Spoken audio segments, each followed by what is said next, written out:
The housewife organisation. Whether the establishment be large or small, the functions of the housewife resemble those of the general of an army or the manager of a great business concern. It is hers to inspire a feeling of comfort and happiness in the home and to see that all runs smoothly. In households where servants are kept, the most successful housewives are those who, as in other walks of life, make themselves felt rather than seen or heard. Constant nagging never yet made a good servant. On the other hand, a too easy rule and undue familiarity are bad alike for housewife and for maid. Hi, if you don't know me, my name is Abigail and this is my 73-year-old copy of Mrs Beetons Family Cookery. This is my new series where every day I'm going to try 2 things from this book. It's not just cookery, there's household things in here as well. It's an absolute incredible book.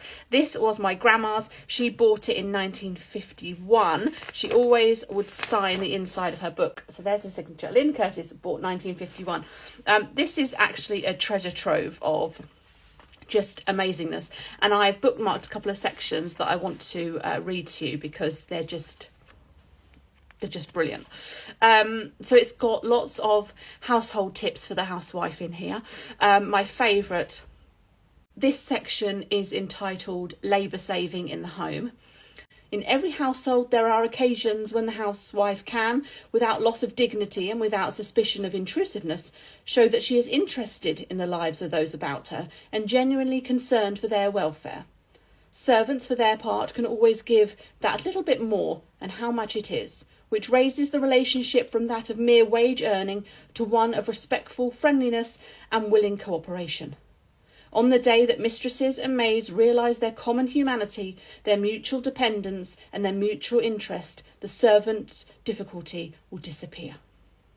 Modern housecraft. The continued shortage of domestic labour and high wages have forced very many housewives to take a much larger part in the work of the house themselves.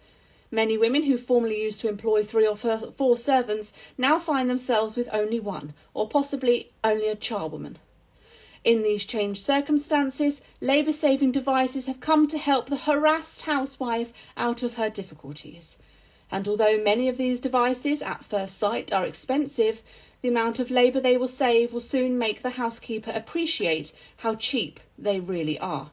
And it must be remembered that they are saving servants' wages as well. The first recipe I'm going to try from this cake later today is honey cake.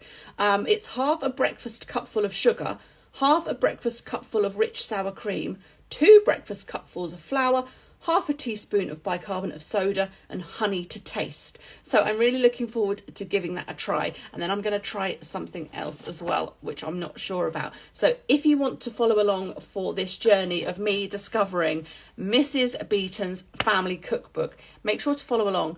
And this is going to be a 14-part series, 2 per day. So stay tuned for more wise words from Mrs Beeton.